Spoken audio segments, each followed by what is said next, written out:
Hello, this is Mindy from The Weekend Gardener, and today I'm going to showcase a new product on the market. Now there's lots of companies making this product, so I'm not going to talk about any particular company. I'm just going to concentrate on the product itself.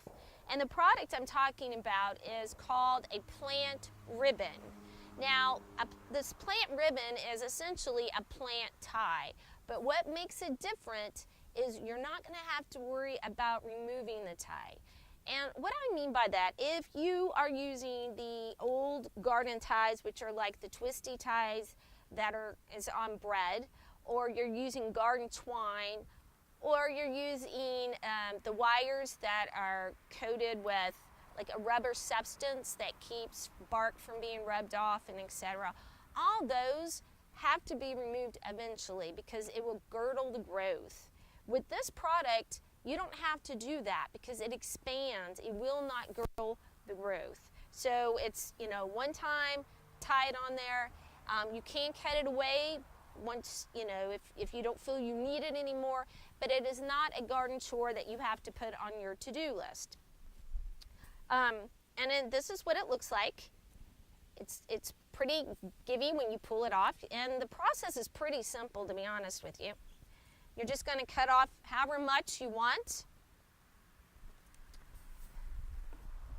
and you're going to pick whatever, a vine, tree, whatever that you want to support.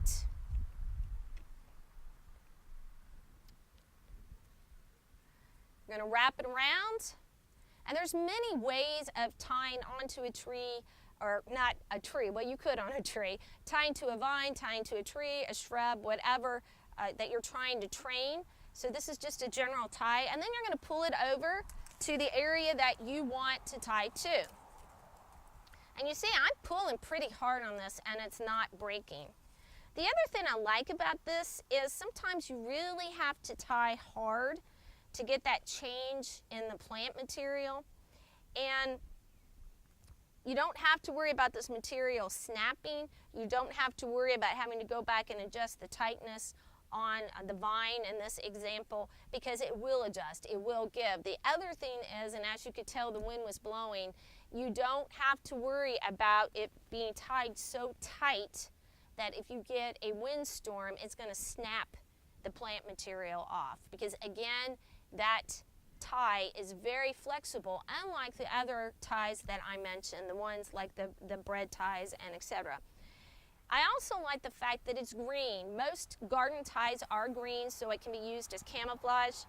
But the other thing I don't like about this color is it is shiny. And I would have much preferred a dull green color. I feel that that would have been more of a camouflage type of thing. But some people like that shiny color. They like that little accent, that little pop in their plant material. So I hope you found this video helpful. Until we meet in the garden again, this has been Mindy from The Weekend Gardener.